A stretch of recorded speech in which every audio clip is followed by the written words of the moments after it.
You cannot own it, but you can use it. You cannot keep it, but you can spend it. Once you've lost it, you can never get it back.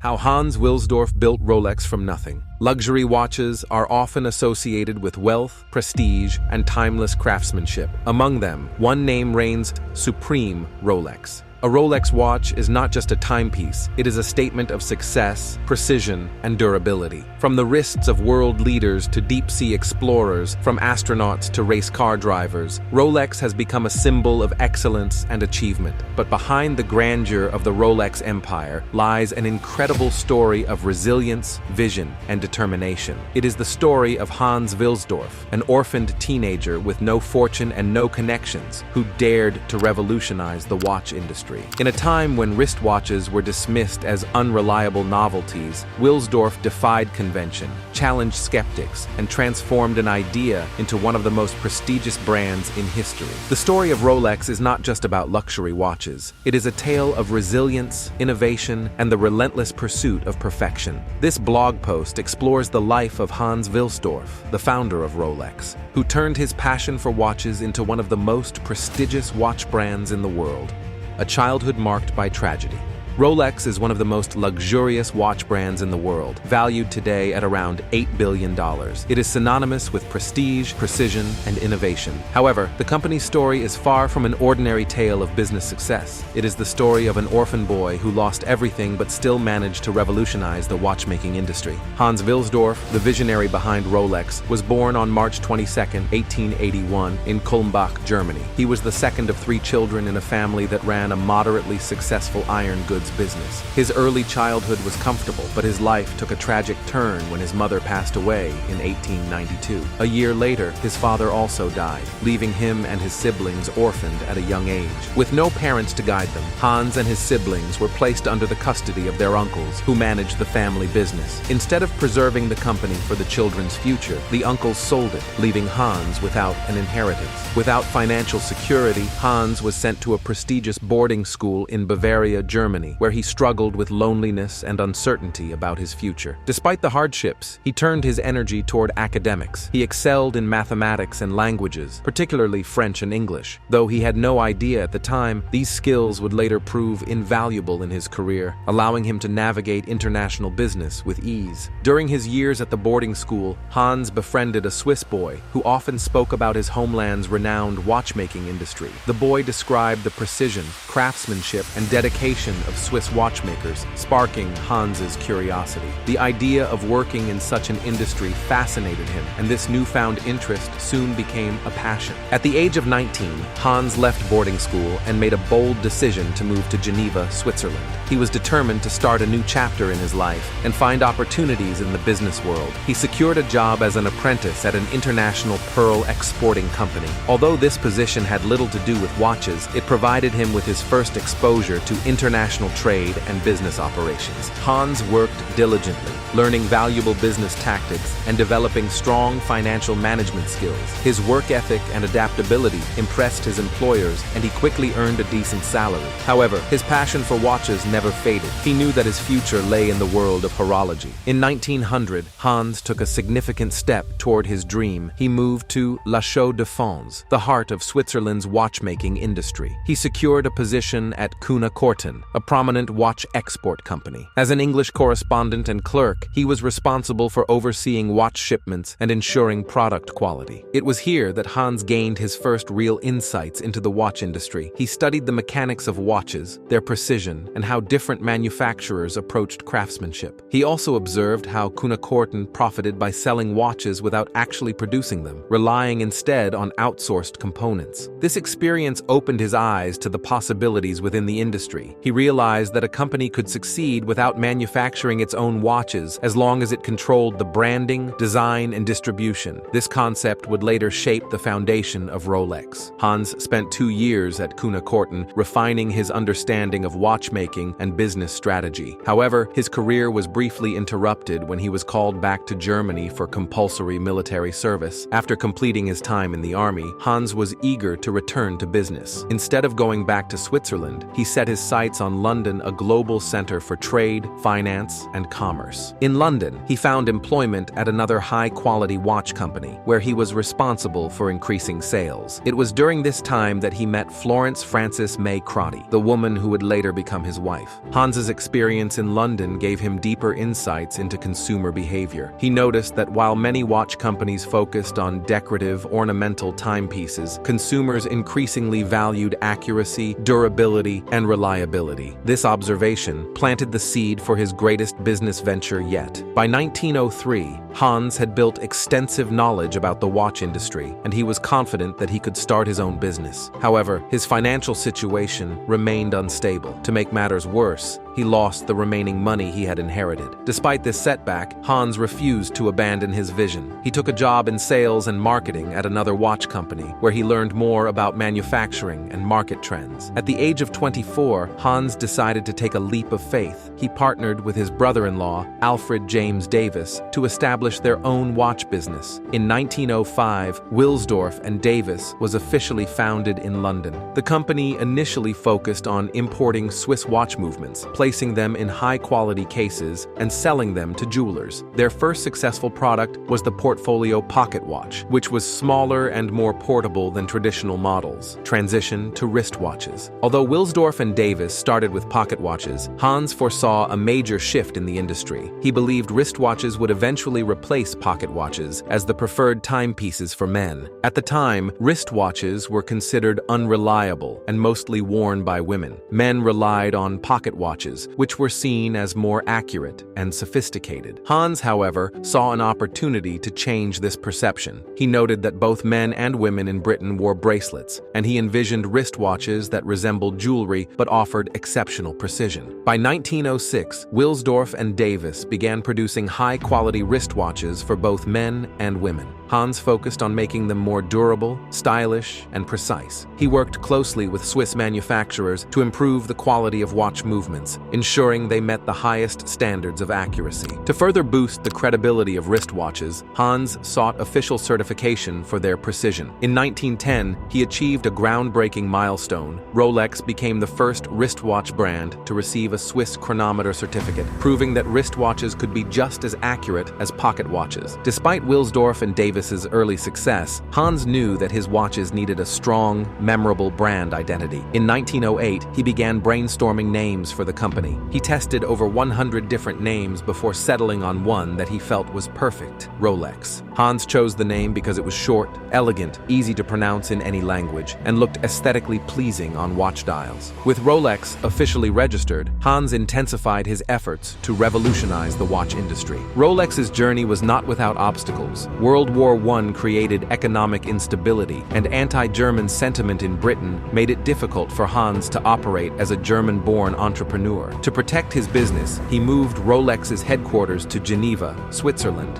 in 1919. This decision proved to be strategic, as it placed Rolex at the heart of the Swiss watchmaking industry, ensuring access to the best craftsmanship. Despite economic hardships, Hans continued innovating. In 1926, Rolex introduced the Oyster, the world's first waterproof and dustproof wristwatch. To prove its durability, Hans orchestrated a bold marketing campaign. British swimmer Mercedes Gleitze wore a Rolex Oyster while swimming across the English Channel. The watch remained in perfect working condition, solidifying Rolex's reputation for reliability. Hans's relentless pursuit of precision and innovation transformed Rolex into one of the most respected watch brands in the world. The birth of Rolex. Hans Wilsdorf's relentless pursuit of precision precision, innovation, and craftsmanship laid the foundation for Rolex, one of the most recognizable luxury brands in the world. His journey was not just about creating a successful business, it was about changing the way people perceived wristwatches, proving they could be just as accurate and reliable as pocket watches. Hans wanted a distinctive, elegant, and easily recognizable name for his watches. He spent months brainstorming over 100 different names, searching for something short, memorable, and easy to pronounce in any language. In 1908, inspiration struck while he was riding a horse-drawn carriage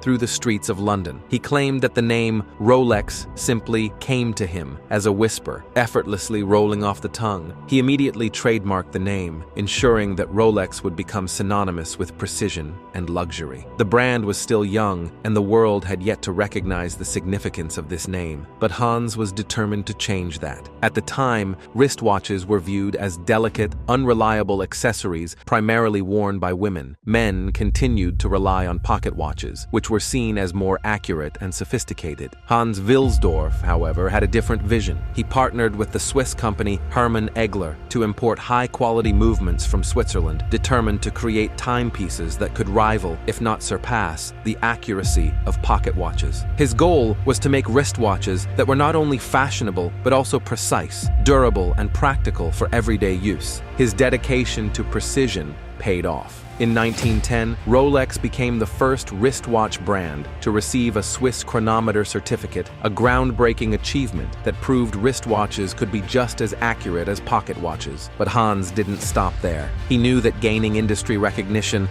was only the first step. He needed to convince the world that wristwatches were not fragile novelties, but reliable instruments that could withstand daily wear. Hans understood that changing consumer perception required more than just innovation. It required proof. He tirelessly pursued official recognition for Rolex's precision, wartime and post-war success. In 1914, Rolex earned the Kew Observatory's Class A Precision Certificate. This was a defining moment in the company's history. Rolex had officially made wristwatches as precise as the best pocket watches available. With this achievement, Hans had the credibility he needed to push forward. He had successfully challenged the industry's skepticism, but new obstacles lay ahead. Despite Rolex's growing reputation, Hans faced unforeseen challenges. The British government imposed a tax on exported goods, making it increasingly difficult for Rolex to operate. The financial burden, combined with the economic uncertainty of World War I, put immense pressure on the company. Hans knew that if Rolex was to survive, he needed to make a bold move.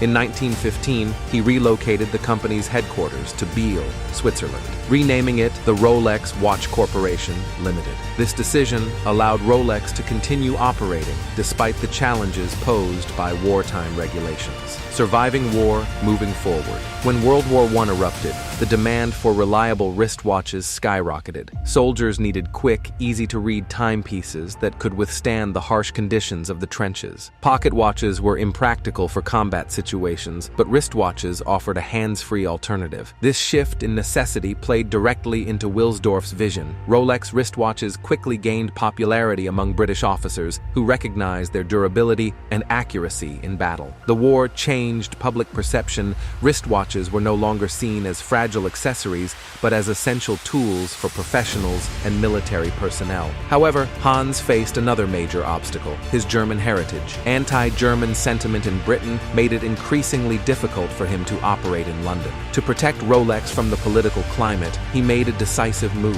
In 1919, Wilsdorf relocated Rolex to Geneva, Switzerland, positioning the company at the heart of the Swiss watchmaking industry. This strategic decision not only safeguarded Rolex, but also gave it access to the best craftsmanship and materials available. Although World War I had ended, Rolex still faced economic challenges. The British government imposed a 33% export duty on watches, significantly impacting international sales. Despite these financial hurdles, Rolex's reputation continued to grow, especially among soldiers and high-ranking officials who had relied on its timepieces during the war. Hans knew knew that to survive and expand, Rolex needed to distinguish itself further. He decided to rebrand and reposition the company to focus on creating watches that symbolized success, adventure, and endurance. Rolex had already proven its precision, but Hans wanted to take things even further. He envisioned a watch that could resist dust, water, and everyday wear, something that no other manufacturer had achieved. Breaking new ground, the first waterproof watch. In 1926, Rolex introduced the Oyster, the world's first waterproof and dustproof wristwatch. The revolutionary hermetically sealed case protected the movement from water damage, setting a new standard in durability. But innovation alone wasn't enough. Hans needed to prove the Oyster's reliability to the world. Hans was not just an inventor, he was also a marketing mastermind. He understood that storytelling and real-world demonstrations could make Rolex stand out. To showcase the Oyster's durability, he enlisted British swimmer Mercedes Gleitze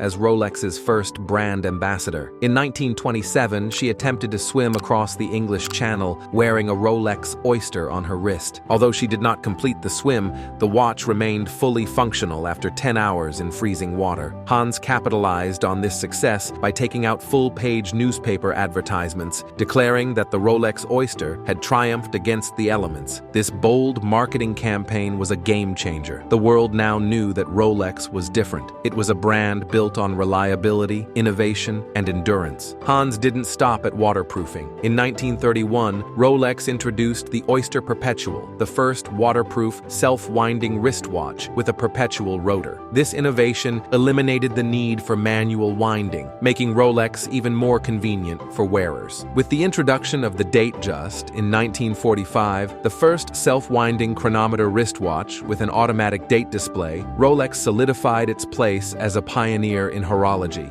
During World War II, Rolex watches gained widespread recognition among soldiers, particularly British pilots, who preferred Rolex over standard military-issued watches. Hans even went a step further. He personally sent Rolex watches to Allied prisoners of war, allowing them to repay him after the war. This selfless act not only strengthened Rolex's reputation, but also highlighted Hans's unwavering commitment to his customers. The war had changed the world, and Rolex emerged stronger than ever. As soldiers returned home, demand for Rolex watches surged, cementing its status as a brand associated with success, resilience, and prestige. Hans continued to innovate, introducing legendary models such as the Submariner, 1953, the first diving watch waterproof up to 100 meters, the GMT Master, 1955, designed for Pan Am pilots, allowing them to track 2 time zones simultaneously, the Daytona, 1963, a high-precision chronograph for race car drivers. Each of these watches became symbols of adventure, luxury, and excellence, further solidifying Rolex's dominance in the watch industry. Hans Wilsdorf was more than just a businessman. He was a visionary who changed the way the world saw timepieces. His belief in wristwatches, his relentless pursuit of precision, and his bold marketing strategies transformed Rolex from a small watch company into a global icon. Before his passing in 1960, Hans took steps to ensure that Rolex's mission would continue. He established the Hans Wilsdorf Foundation, ensuring that Rolex's profits would support charitable causes for years to come. Rolex is not just a brand, it is a testament to Wilsdorf's unwavering pursuit of perfection. And today, over a century later, his legacy continues to tick with every Rolex that graces a wrist. Now, the world was starting to take notice. Rolex was no longer just a watch brand. It had become a revolutionary force in the horology industry. Throughout the 20th century, the company continued to lead with groundbreaking innovations that set new standards in precision, durability, and design. In 1931, Rolex introduced the Perpetual Movement, the world's first self-winding wristwatch with a rotor mechanism. Unlike traditional mechanical watches that required manual winding every day, this new movement allowed the watch to be powered by the natural motion of the wearer's wrist. This invention laid the foundation for modern automatic watches, making timepieces more convenient, reliable, and precise. The The Rolex perpetual movement became a defining feature of Rolex watches, reinforcing the company's reputation for innovation. While Rolex continued to push technological boundaries, Hans Wilsdorf also faced personal challenges. In 1944, his wife, Florence Wilsdorf, passed away, leaving him without immediate family. Despite his immense success, Hans remained humble, channeling his grief into his work. Even after losing the person closest to him, he stayed true to his mission, creating watches of unparalleled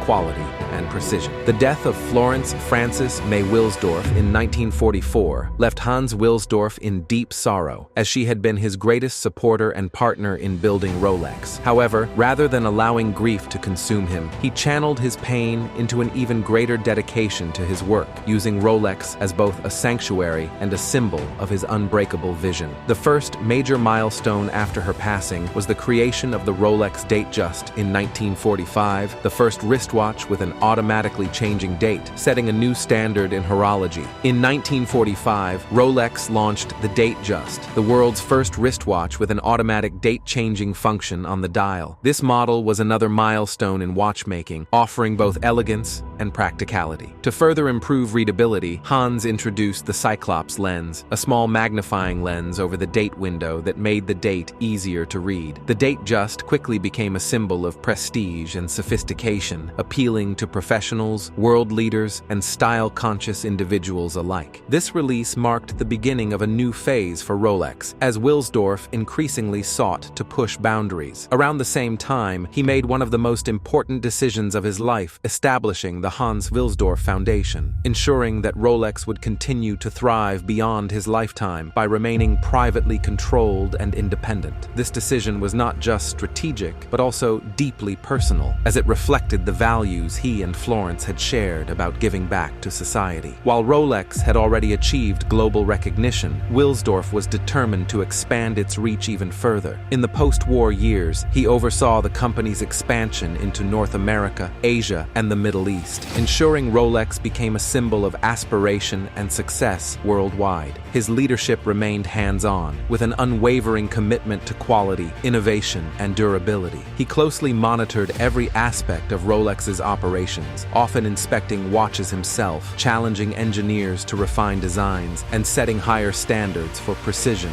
and craftsmanship. His philosophy was simple. A Rolex was not just a timepiece, but a lifelong companion, meant to be passed down for generations. In the 1950s, he guided Rolex to another era of innovation, launching iconic models like the Submariner, 1953, the first dive watch capable of withstanding depths of 100 meters, and the GMT Master, 1955, developed in partnership with Pan Am for pilots navigating across time zones. These watches were more than just luxury items. They were tools built for professionals who needed absolute reliability under extreme conditions. Despite economic instability and challenges in the Swiss watch industry following World War II, Wilsdorf remained resilient. He strategically ensured Rolex maintained control over key components by acquiring dial manufacturers and continuously reinvesting in research and development, guaranteeing the company's edge over competitors. One of the greatest milestones of this era was the release of the day date in 1956, the first watch to display both the date and the day of the week in full, further solidifying Rolex's dominance in the luxury watch industry. Beyond business, Wilsdorf's later years were marked by a quiet yet significant commitment to philanthropy. He supported various charities, scholarships, and social initiatives, though he never sought public recognition for his generosity. Rolex had long been associated with remarkable individuals, explorers, athletes, and pioneers pushing human limits, and Wilsdorf took immense pride in knowing that his watches accompanied those who shaped history. Even as he aged, his dedication to Rolex never wavered. His leadership was characterized by trust in his team, fostering a culture of excellence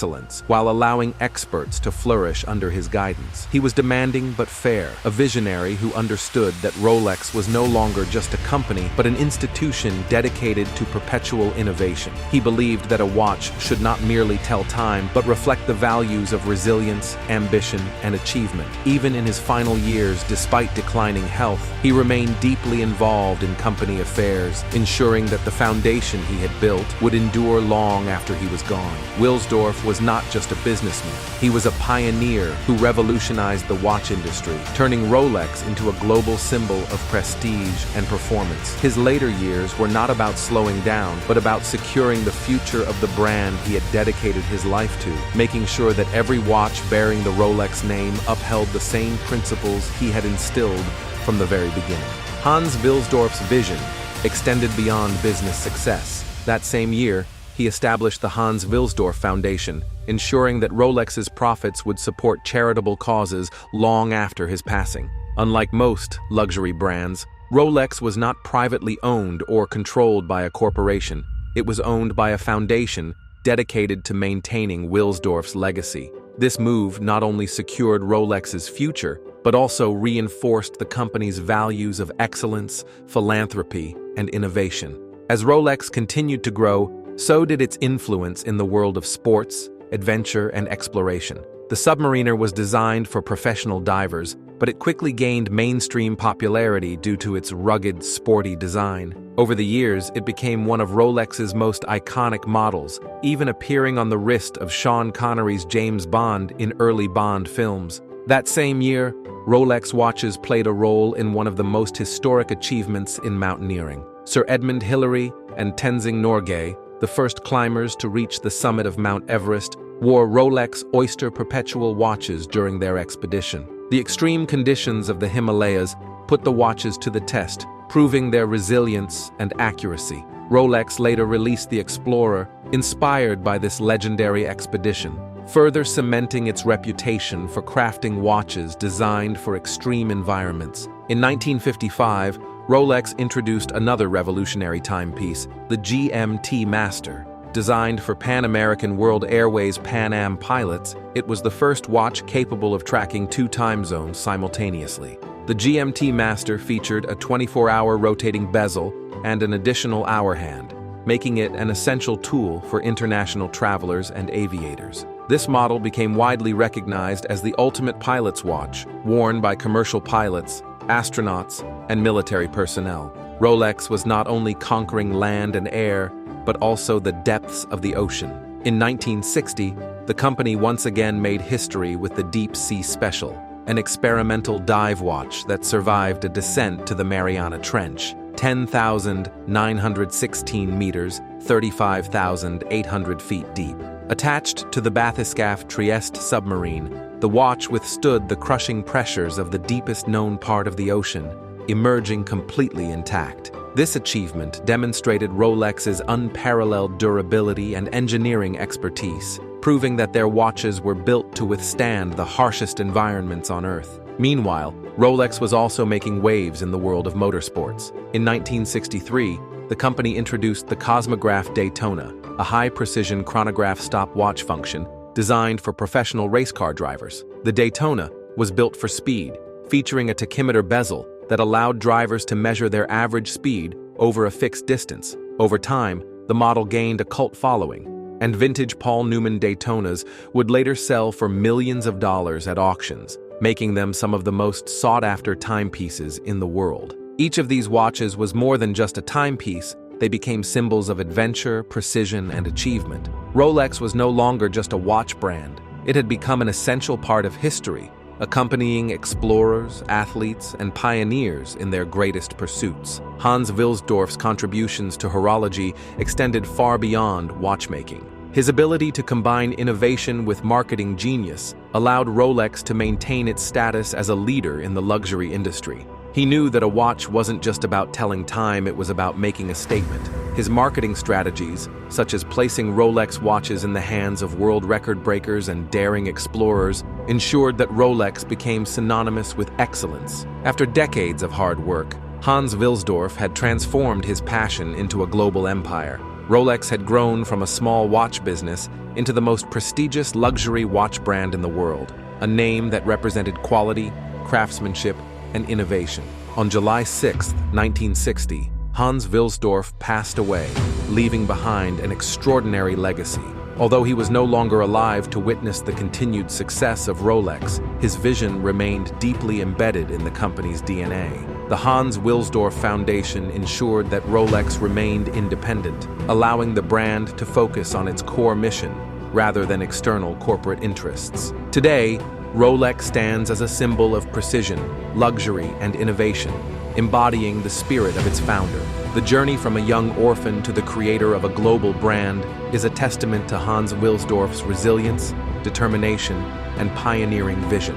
His unwavering dedication to quality and innovation ensured that Rolex would continue to set industry standards for generations to come.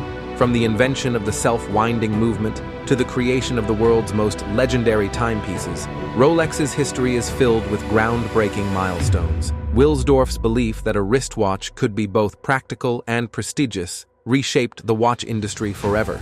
His determination to prove the accuracy, durability, and elegance of Rolex watches challenged the norms of traditional watchmaking, setting Rolex apart as the gold standard in horology. Even after his passing, Rolex continued to expand its reach. The foundation he established ensured that the company remained true to its founder's values, continually pushing the boundaries of watchmaking.